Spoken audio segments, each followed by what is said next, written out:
Ignatia का जो व्यक्तित्व है, जैसा हम देखेंगे, वो उम्मीदों को पूरी तरह से उलट देता है। अच्छा, तो चलिए इस किरदार से मिलते हैं।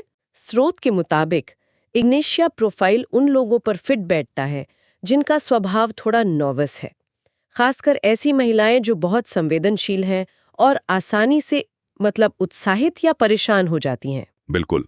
और तस्वीर को और साफ करने के लिए कुछ शारीरिक पहचान भी दी गई हैं, जैसे गहरे रंग के बाल और त्वचा, लेकिन स्वभाव में एक तरह की कोमलता।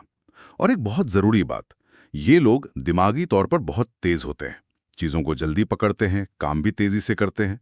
तो हमारे सामने एक तेज दिमाग वाली संवेदनशील महिला की छवि बनती है। स्रोत में इसकी तुलना पल्सेटिला नाम के किसी और प्रोफाइल से भी की गई है।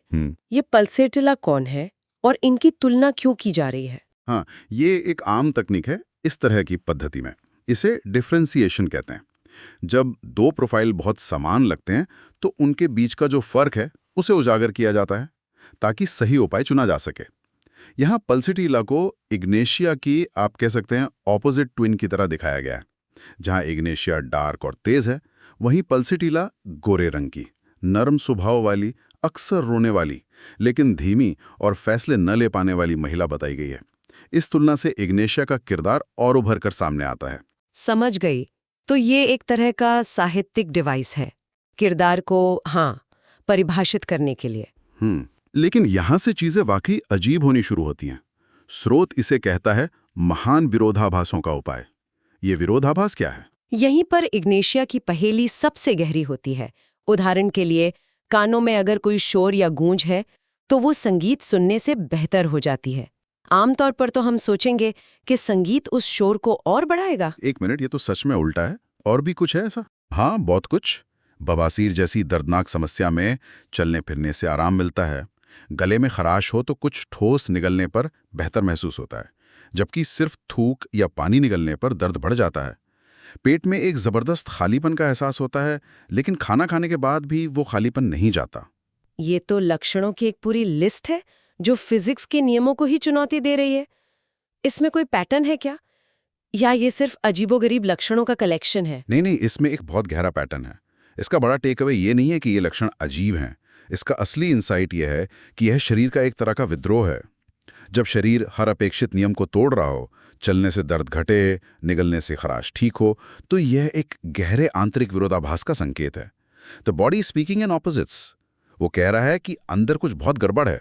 शरीर का विद्रोह, वाह, ये सोचने का एक बिल्कुल नया तरीका है। तो ये आंतरिक विरोधाभास क्या सिर्फ शरीर तक ही सीमित है, या ये भावनाओं में भी दिखाई देता है? आपने बिल्कुल सही नस पकड़ी है। स्रोत के अनुसार ये भावनात्मक उथल पुथल का ही बाहरी रूप है। इग्नेशिया प्रोफाइल में मूड इतनी तेजी से बदलता है कि यकीन करना मुश्किल है। एक पल में जोर जोर से हंसना और अगले ही पल फूट फूट के रोना। ये उस इंसान की कहानी है जो किसी गहरे दुख, जैसे किसी अपने को खो देना, के बोझ तले मानसिक और शारीरिक रूप से पूरी तरह टूट चुका है। और इसी से जुड़ा एक विवरण है जो मेरे दिमाग में अटक गया है। अनैच्छिक रूप से आहें भरना, मतलब व्यक्ति को पता भी नहीं चलता और वो लगातार गहरी सांसें या आहें भरता रहता है। स्रोत इसे पेट के ऊपरी हिस्से में खालीपन के एहसास से जोड़ता है, वही खालीपन जो खाने से भी नहीं भरता। ये तो बहुत काव्यात्मक भी है। बिल्कुल। और स्रोत इन भावनाओं की जड़ तक भी जाता है। ये कहता है कि ये स्थिति अक्सर दबे हुए गुस्से, गहरे दुख या नाकाम मोहब्बत के बुरे असर से पैदा होती है। व्यक्ति अपनी काल्पनिक परेशानियों में खोया रहता है, अकेला रहना चाहता है और अपना दर्द किसी से बांटना नहीं चाहता। वो बस उस दुख के साथ अकेले रहना चाहता है। तो एक तरफ तो ये गहरी संवेदनशीलता और दुख है, लेकिन स्रोत उन्हें झगड़ालू और अधीर भी बताता है। ये भी तो एक विरोधाभास हुआ है ना? हाँ, जब सब ठीक होता है तो वे बहुत मिलनसार और खुशमिजाज होते हैं, लेकिन जरा सी बात पर, मामूली सी आलोचना या असहमति पर भी उन्हें गहरा गुस्सा आ सकता है। और फिर उन्हें इस बात पर खुद से गुस्सा आता है कि वो इतना नाराज क्यों हो गए। ये एक कभी ना खत्म होने वाला आंतरिक संघर्ष है।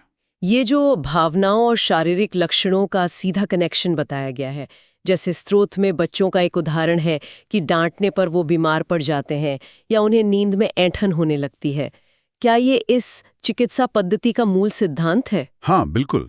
इस नजरिए में मन और शरीर दो अलग अलग चीजें हैं ही नहीं, वे एक ही सिक्के के दो पहलू हैं। गुस्सा या दुख जैसी भावनाएं सिर्फ मानसिक घटनाएं नहीं हैं, स्रोत के अनुसार वे शरीर पर सीधा असर डालती हैं, जो सिरदर्द, ऐंठन या किसी और बीमारी के रूप में सामने आता है। यह है भावनाओं का शरीर पर सीधा असर है। गहरा है।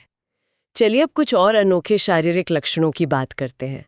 सिर दर्द का विवरण तो बहुत ही डरावना है। ऐसा महसूस होना जैसे सिर के एक तरफ से कोई कील ठोक रहा हो। ये तो बहुत ही स्पेसिफिक इमेजरी है। और उसका इलाज भी उतना ही अजीब है। जिस तरफ कील ठोकने जैसा दर्द हो रहा है, उसी तरफ करवट लेकर लेटने से आराम मिलता है। फिर से वही विरोधाभासी पैटर्न। एक और खास बात तंबाकू को लेकर है। ऐसे लोग तंबाकू बिल्कुल बर्दाश्त नहीं कर पाते। सिगरेट का धुआं लगते ही उनका सिरदर्द शुरू हो जाता है। और भी कुछ छोटे छोटे अजीब लक्षण हैं, है ना? जैसे बात करते या चबाते समय गाल का अंदरूनी हिस्सा कट जाना, या फिर खाना खाते समय चेहरे पर सिर्फ एक छोटी सी जगह पर पसीना आना, पूरे चेहरे पर नहीं, बस एक छोटे से स्पॉट पर। ये छोटे छोटे विवरण इस प्रोफाइल को बहुत मजबूत बनाते हैं। ये दिखाते हैं कि देखने वाला कितनी बारीकी से हर चीज को नोटिस कर रहा है। दर्द के प्रति भी ये लोग अत्यधिक संवेदनशील होते हैं। जो दर्द शायद किसी और को मामूली लगे, वो उन्हें बहुत ज्यादा महसूस होता है। पाचन तंत्र से जुड़ी समस्याएं भी हैं।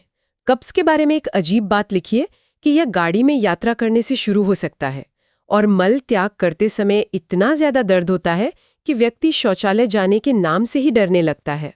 और ये सिर्फ दर्द तक सीमित नहीं है। स्रोत में प्रोलैप्सिस एनी का भी जिक्र है, यानी मल त्याग करते समय या वजन उठाने पर मलाशय का बाहर निकल आना। और ये भी विरोधाभासी है। ये तब ज्यादा होता है जब मल ढीला हो, जबकि उम्मीद ये की जाती है कि सख्त मल से ऐसा होगा। बवासीर में भी तेज चुभन वाला दर्द होता है, जो मल त्याग के कई घंटों बाद तक बना रहता है।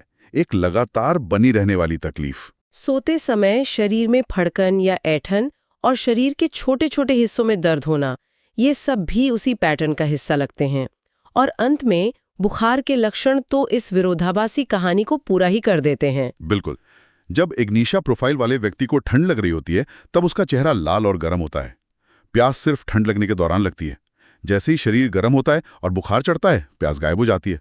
और गर्मी लगने पर अगर शरीर को ढका जाए तो तकलीफ और बढ़ जाती है। हर कदम पर, हर लक्षण में वही एक कहानी है, उम्मीद के बिल्कुल विपरीत। ठीक है, तो अगर कोई इस इग्निशिया प्रोफाइल में फिट बैठता है, तो स्रोत के अनुसार कौन सी चीजें उसकी हालत को बिगाड़ती हैं और किन से सुधार होता है? इन्हें एग्रेवेशन और अमेलियोरेशन कहा गया है। हाँ, हालत बिगाड़ने वाली चीजें हैं तंबाकू, कॉफी, ब्रांडी, किसी का छूना, तेज गंध और गहरी भावनाएं जैसे दुख। और सुधार करने वाली चीजें भी उतनी ही दिलचस्प हैं। गर्माहट, जोर से दबाव डालना, और जैसा हमने पहले देखा, कुछ निगलना और चलना। फिर से वही विरोधाभास। जो क्रियाएं समस्या को बढ़ा सकती हैं, वे यहां राहत दे रही हैं। स्रोत में कुछ दूसरे उपायों को इसके साथ असंगत या इनकम्पैटिबल भी बताया गया है, जैसे कॉफिया, नक्सवमिका। इसका क्या मतलब है? इसका मतलब है कि इस चिकित्सा पद्धति के अनुसार इन उपायों की ऊर्जा या प्रभाव एक दूसरे से टकराते हैं। उन्हें साथ या आगे पीछे इस्तेमाल करने से परहेज करने की सलाह दी जाती है, क्योंकि वे एक दूसरे के असर को काट सकते हैं या कोई नई समस्या पैदा कर सकते हैं।